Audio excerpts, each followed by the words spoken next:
Now we continue with the keynote session number 5. I would like to receive Héctor Maureira Cortés to come to the stage.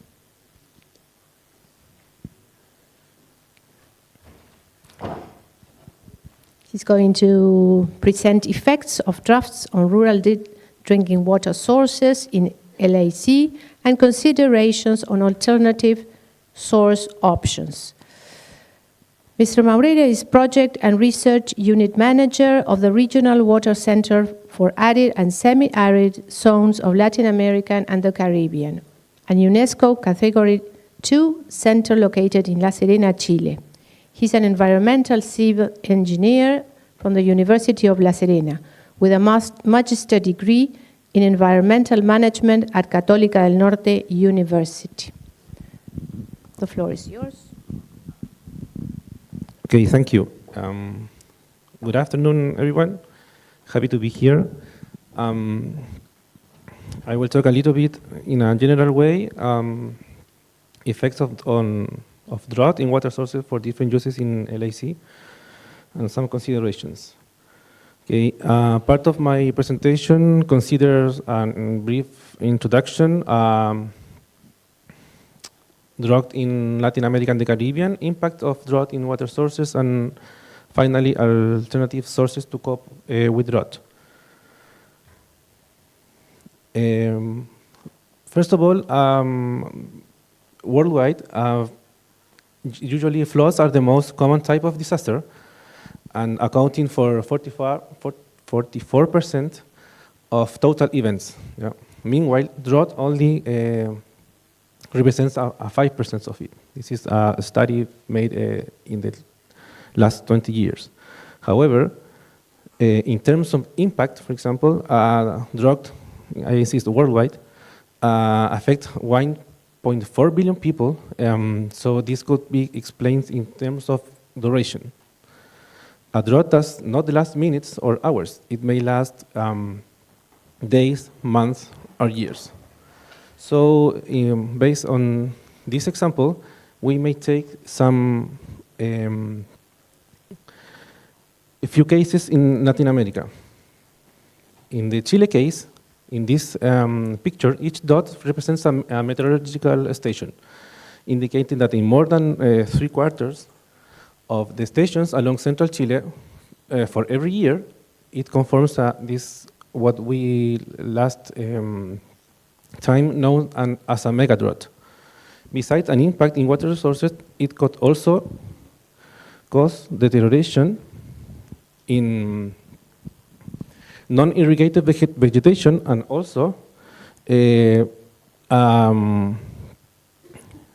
low concentration of nutrients at sea.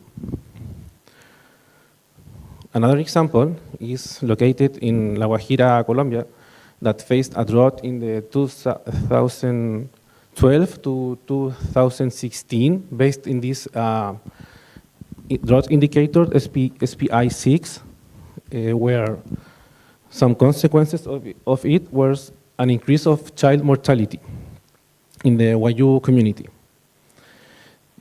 Another case in the northeast of Brazil, it shows an extreme, a moderate to extreme drought, but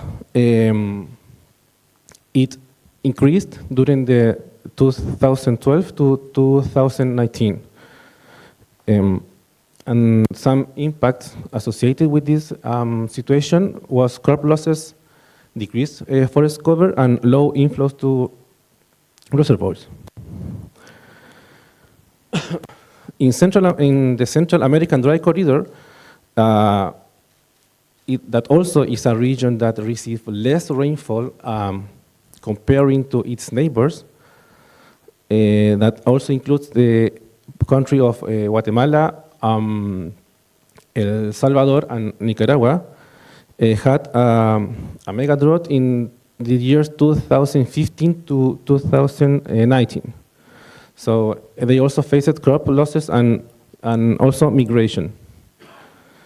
And this is the local case if I say so, was in the La Plata Basin that faced a drought in the 2019 to 2021. And some of the impacts that they had were the impact in the supply of drinking water to populations along the Paraná River, increased number of forest fires, losses in artisanal fisheries, significant difficulties in river transportation and on the Paraguay Paraná rivers, and reduction in hydroelectric power generation, among others. So, is it possible to assess what type of drought are we facing at a specific time? And the answer is yes. Years ago, CAZALAC developed an instrument that is called the Atlas de Sequías, or Drought Atlas of America Latina and the Caribbean. And we can answer, for example, questions such as what is the minimum annual precipitation expected every 100 years, or what is the mean recurrence of an annual precipitation with a 40% of the deficit. This was developed to the whole area of study, and for different return periods as well. With this instrument, we can also create an indicator that we may call it a normalized drought. Normalized drought makes a relation between a 1 in 100 year drought versus a 1 in 2 years drought. So with this, the variation can be interpreted as a measure of exposure, so to a high recurrence of severe drought events. A value of 0 or near 0 means that the exposure is not that big, that a value of 1. Given said this, we can easily identify which regions of the Latin America and the Caribbean are prone to an extreme drought. For example, in Argentina, we have the places of Rio Negro, La Pampa, Mendoza, Catamarca, San Juan, etc. Or Brazil, Rio Grande do Norte, Pernambuco, the northeast parts in general. In Chile, Arica, Parinacota regions, Tarapacá, Antofagasta, Atacama. And in Mexico, for example, Baja California, Sonora, Chihuahua, among others. Well, what are the impact of droughts in some water resources? The quality of water in freshwater systems is influenced by climatic variability, hydrological factors, biochemical processes, human activities. These influences act across different scales, temporal scales, spatial scales. So how can drought, we can ask how can drought impact on water quality? We may have many parameters, for example, temperature, salinity, nutrients, dissolved oxygen, turbidity, metals, etc., etc. What we usually expect in a situation of drought, for example, we may expect that the dissolved oxygen decreases, an increased stratification, an increase in the temperature of the water body, water level decline, also salinity increases, etc. But also we can see this analysis in another way. For example, in terms of hydrological drivers and mass balance, we may have two scenarios. When we have an increase in concentration, when, for example, groundwater turns to be the principal supplier and has high load of parameter, as nitrate or salinity. Or also, when we have less volume in a lake due less inflow, or it's the quality of the inflow. The other scenario, decreasing in concentration in rivers and streams with more surface flow, nutrient and turbidity levels drop during drought because the usual inputs from the surrounding land are interrupted. And in some cases, in Andean basins, for example, we may have snowmelt that dominate the regime. In another case, we can make an analysis due temperature increase and stratification. We must consider that the thermal flux control the temperature regulation of water bodies. And we have the case that there is a growing trend of stratification and harmful algal blooms, and also we may have lower dissolved oxygen saturation concentration. So it's also important to say that in most of the cases, water temperature increases in presence of a drought. An example of this, in general terms, drought have a strong correlation in when we analyze river temperature, where in the high latitudes we have a bigger correlation than mid latitudes. So, what are the alternatives sources to cope with drought? This is I think many of you have seen this picture before, that we have two scenarios, that we have the crisis management scenario and the risk management scenario. For example, in the crisis management scenario, we have subsidies, restriction, or contingency plans activation, whether in the other scenario we have an increased efficiency and diversification of water supply. So if you want to have a diversification in water supply, okay, the first case is desalination, where we have a seawater desalination or brackish water desalination, and its impact is an increase in the amount of available water. Meanwhile, the other scenario is the water reuse. We may have gray water reuse, black water reuse, and reuse of industrial or processed water. And this also has an increase in the amount of available water and improved in water use efficiency and or process efficiency. Some of the characteristics of the seawater desalination are that there are around 18,000 seawater desalination plants worldwide.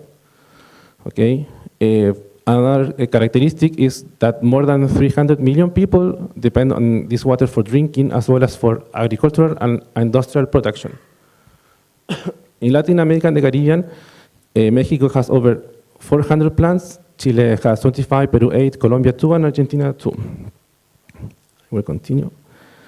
What are the advantages?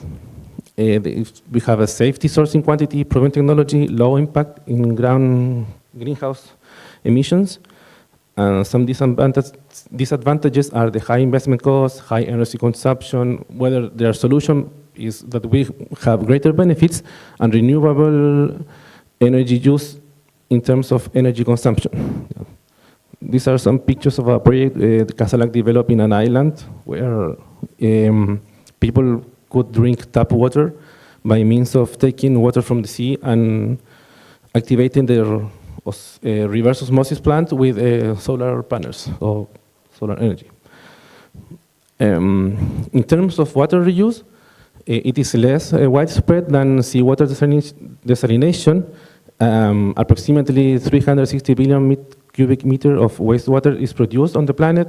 So far, between 4 and 11% of this is being reused globally. So I'm going to move a little bit fast due to time. Some of the advantages is that these are proven technologies. It's extended feasibility in the territory, different processing units. And some disadvantages are that insecure source of quantity and quality. A solution for this could be an improved public infrastructure, regulation, and capacity building. Another disadvantage is the social acceptance, so we probably need to educate people. And in terms of public policies, we need to make a better planifications and instruments. So, thank you for your time.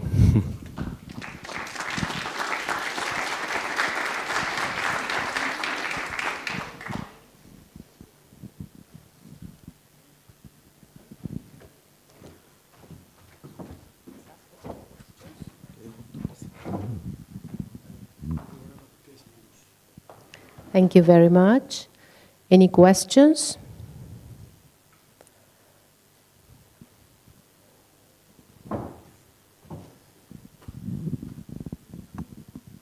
No questions at all?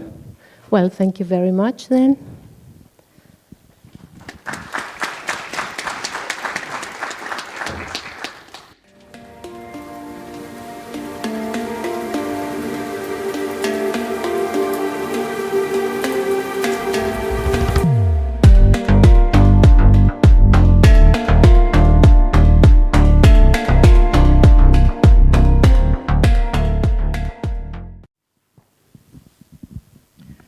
Well, we continue with Mr. Eduardo Bogado. He's going to talk about safe water in Mercosur countries, opportunities and challenges. Welcome. Eduardo is an economist from the la Universidad Católica Nuestra Señora de la Asunción in Paraguay. He holds a master's degree in water technology and management from the Polytechnic University of Catalonia and in corporate finance from the European School of Management and Business in Spain. He is currently working as a project specialist in FONPLATA, overseeing projects related to the water and sanitation sectors in Uruguay and Brazil. Before joining the bank, he worked for 10 years at the IDB, where he co-led the design of projects and sectorial dialogue to promote better water, sanitation, and solid waste services in Paraguay. He also led the generation and dissemination of various publications. Okay, the floor is yours. Thank you. Muy buenas tardes a todos. Muchas gracias por la invitación. Y bueno, primero que nada para comentarles un poquito, FONPLATA es un banco de desarrollo para aquellos que no conozcan. Es un banco que está presente en los 5 países del MERCOSUR, que son Argentina, Bolivia, Brasil, Paraguay y Uruguay. En ese sentido voy a hablar un poco de la situación de la provisión de agua segura en nuestros países, cuáles son los desafíos y cuáles son las oportunidades. Para hablar de la situación del agua segura, creo que antes hay que hablar de cómo llegamos al lugar donde estamos, ¿no? Desde inicios del 2000, cuando se establecen los Objetivos de Desarrollo del Milenio, encontramos que los 5 países estaban en situaciones un poco dispares, ¿no? Por un lado vemos que Bolivia y Paraguay estaban en una situación bastante, vamos a decir, desigual de la situación en la que se encontraban países como Uruguay, Argentina y Brasil, que ya tenían gran parte de su población con una cobertura de agua potable. Y si bien hoy podemos ver que la situación está bastante, fue convergiendo, siguen habiendo algunas disparidades. A pesar de estos avances, seguimos viendo anuncios como estos, particularmente del CDC, que dice que el agua del MERCOSUR no es segura para beber, ¿verdad? Pero entonces, ¿nuestra agua realmente es insegura? Si nos ceñimos por lo que dice la ONU en el ODS 6, nos dice que un agua segura es aquella que proviene de una fuente mejorada, que está disponible cuando se la necesita y que está libre de contaminación. Asimismo, en el Water Safety Manual Plan de la IWA, podemos ver los mismos criterios, ¿no? Que un agua manejada de manera segura es aquella que se encuentra, que tiene calidad, que tiene aceptabilidad y que tiene cantidad. Y que estos 3 criterios se tienen que encontrar, se tienen que dar al mismo tiempo. Pero ¿cómo estamos en MERCOSUR? Me parece que los números son un poquito pequeños ahí para que puedan ver, pero en términos generales, lo que quiero mostrar es que siguen habiendo disparidades en el MERCOSUR. Cuando vemos, la primera columna es rural, la segunda es urbana y la tercera es a nivel nacional. Cuando vemos el sector urbano, podemos ver que los diferentes países se encuentran en situaciones superiores, vamos a decir, al 70% de la población con acceso a agua segura. Sin embargo, cuando hacemos el análisis de cómo está el sector rural, seguimos viendo que siguen habiendo disparidades. Pero algo que realmente llama la atención es que estas disparidades se acrecentan aún más cuando analizamos 2 criterios. Cuando analizamos la disponibilidad en todo momento y cuando analizamos si el agua está libre de contaminación.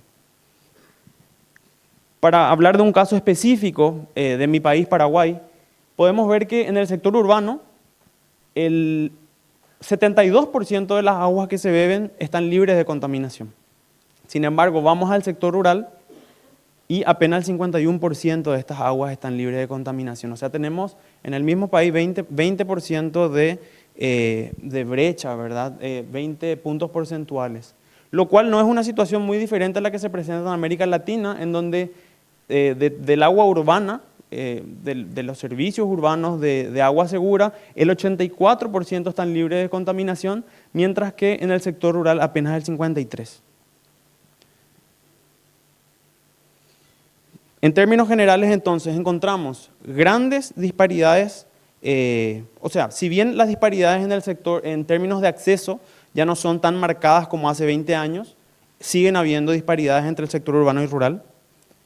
Pero otro tema es que el problema de calidad, sobre todo, y basándonos sobre todo en lo que es contaminación y disponibilidad, es lo que está previniendo que América Latina y el MERCOSUR en particular puedan seguir aumentando esta cobertura de agua segura.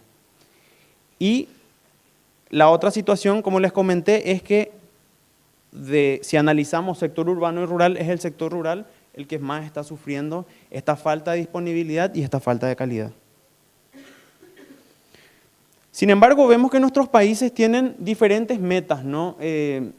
Algunos de ellos un poco más conservadores, otros bastante optimistas, pero gran parte de ellos esperan que al 2030 se cumplan las metas del Objetivo de Desarrollo Sostenible. Sin embargo, hoy estamos en 2024, ¿no? O sea, quedan muy pocos años para cumplir con esto y ya vimos que los números no son muy favorables. Si analizamos las necesidades de inversión que tienen nuestros países, también podemos ver que la situación no es muy favorable, porque todos los países requieren bastante inversión para poder llegar a la cobertura universal de los servicios de agua y saneamiento. Si analizamos el caso de Argentina, por ejemplo, que requiere 21.000 millones de dólares para universalizar los servicios, esto nos lleva a que más o menos, bajo los niveles de inversión actual, Argentina estaría necesitando aproximadamente 18 a 20 años. Y en el caso de Paraguay, que es uno de los países que menos está invirtiendo en la región, esto llevaría más o menos 150 años. Que es un tiempo que no nos podemos dar el lujo de perder, ¿verdad? Acá, básicamente, para mostrarles los niveles de inversión, estos son los niveles de inversión en millones de dólares, que como los países son de diferente tamaño, no es muy representativo, pero cuando vemos cuánto es la inversión pública en agua y saneamiento como porcentaje del PIB, ahí sí vemos un poco que, bueno, que Bolivia es el país que más está invirtiendo. Posteriormente tenemos a Uruguay, luego a Argentina, luego a Brasil y el que menos está invirtiendo hoy es Paraguay, con apenas 0.10% del PIB de inversión anual, ¿verdad? Este es un dato similar, que es la inversión de dólares por habitante por año, que nos muestra una situación similar, ¿verdad? Argentina y Uruguay en la cabeza y luego Bolivia, Brasil y Paraguay. Entonces, tenemos diferentes desafíos. Solo en el MERCOSUR tenemos 35 millones de personas sin acceso a agua, acceso a agua segura, 140 millones de personas sin acceso a saneamiento seguro. En términos de inversión, solo el MERCOSUR requiere aproximadamente 130 billones de dólares para universalizar estos servicios. Y en el mejor de los casos se requieren más o menos 20 años para cerrar la brecha si mantenemos los niveles de inversión actual y, como les comenté, en el peor de los casos, más de 100 años. Pero ¿cuáles son las oportunidades? Si bien hay que aceptar que al 2030 no cumplimos las metas, es importante ponernos a pensar y a actuar. ¿Qué podemos hacer para cerrar la brecha y reducir sobre todo el tiempo? El tiempo para cumplir las metas, ¿verdad? En primer lugar, seguir promoviendo proyectos que mejoren el acceso y mejoren también, sobre todo, la calidad de los servicios de agua y saneamiento. Y como lo dijo ayer el colega, que mencionó que same but different, ¿verdad? Cada país es diferente, cada situación es diferente, no necesariamente la misma solución de agua o de saneamiento para los diferentes países, para las diferentes regiones y menos para las diferentes ciudades, ¿verdad? No siempre pensar que el saneamiento es alcantarillado sanitario y que tratamiento de agua requiere sí o sí de plantas súper grandes para cumplir con este rol. En segundo lugar, seguir promoviendo programas de reducción de agua no contabilizada. En los años que vengo trabajando en el sector, veo muchos proyectos de seguir invirtiendo en nuevas plantas de tratamiento, que muchas veces son necesarias, pero por otro lado, se deja de lado que América Latina y la mayoría de nuestros países están perdiendo cerca del 50% del agua que se produce. Entonces hay que también atacar ese lado, que son inversiones mucho más pequeñas y que pueden dar resultados en menor tiempo. Por otro lado, seguir promoviendo la digitalización de las empresas, ¿verdad? Las empresas en general en América Latina son públicas y eso hace que sea un poco más complicado el proceso de digitalización. No obstante, ya hay un avance, ya hay empresas modelo en la región y hay que seguir en esa vía que va a permitir hacer que la operación sea mucho más eficiente y también los costos sean menores.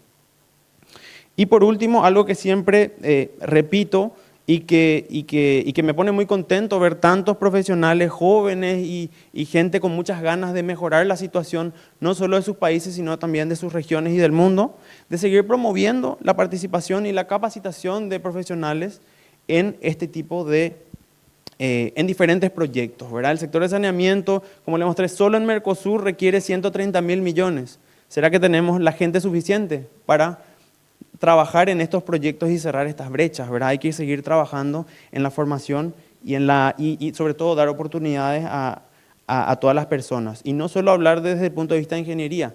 El sector de agua requiere de una multiplicidad de profesiones porque los problemas son multidisciplinarios también.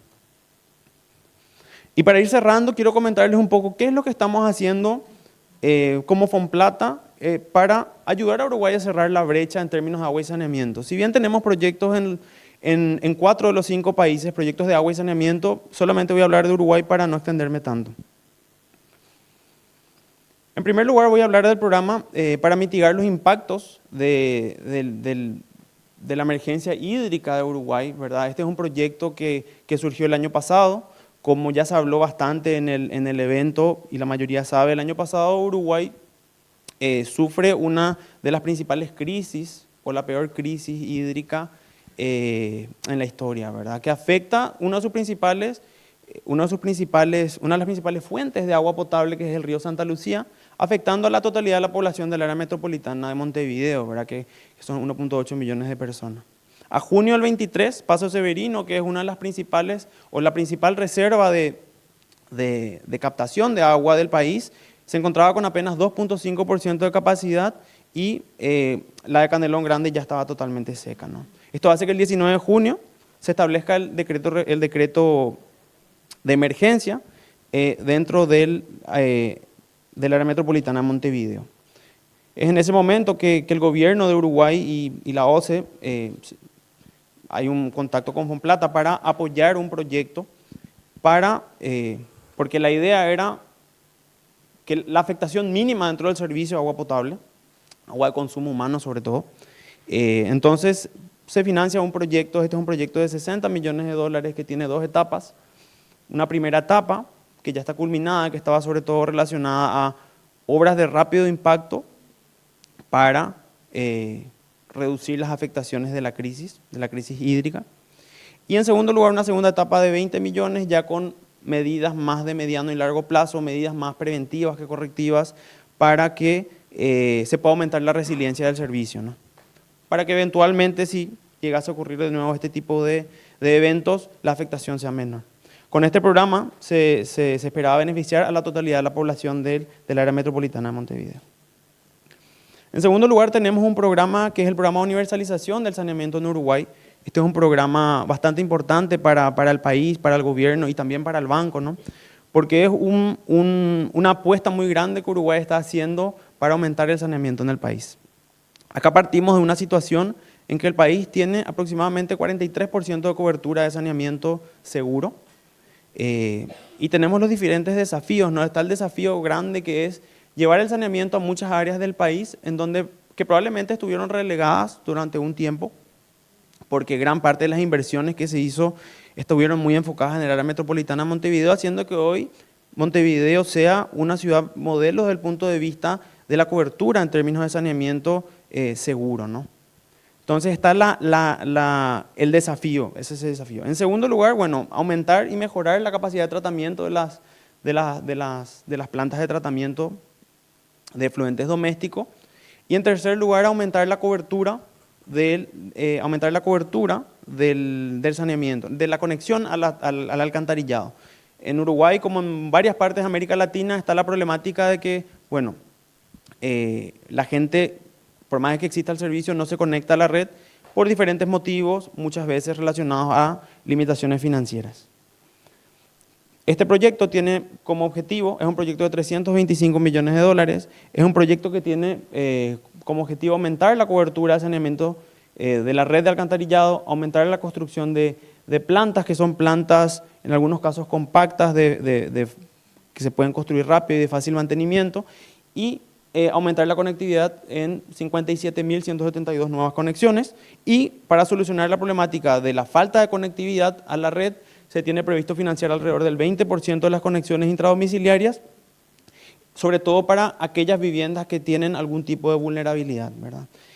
Aquí se espera beneficiar a 150.000 habitantes y directamente y 500.000 indirectamente por las mejoras en el medio ambiente. Y por último, el programa del departamento de Maldonado. El departamento de Maldonado, como saben, es uno de los departamentos más prósperos del país en términos de agua potable.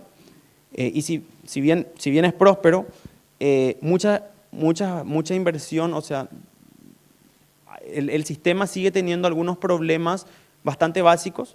Entonces, con este programa se tiene previsto mejorar esa situación. Hoy tenemos unos problemas, si bien no hay problemas en términos de producción de agua, hay problemas en términos de calidad del agua, sobre todo por redes obsoletas, problemas de presión, insuficientes reservorios a lo largo y ancho del departamento. En términos de saneamiento, el 53% del departamento cuenta con servicios de alcantarillado sanitario y tratamiento de aguas, y el 47% tiene una solución no colectiva, que generalmente son soluciones individuales.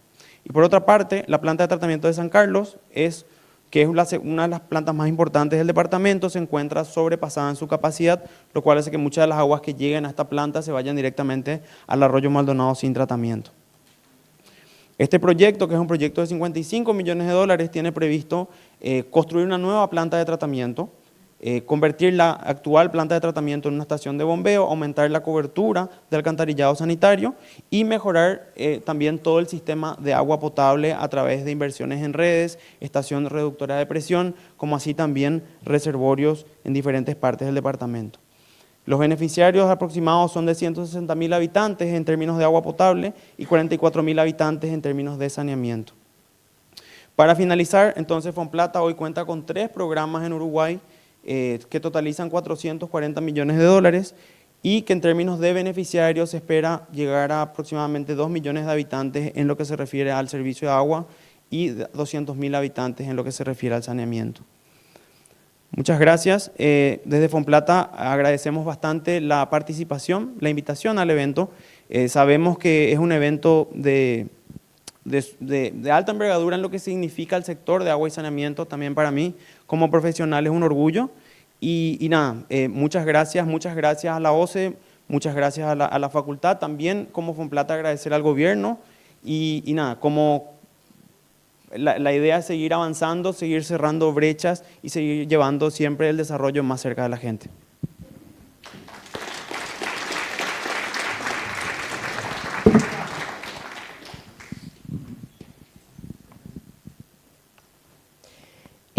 Any question?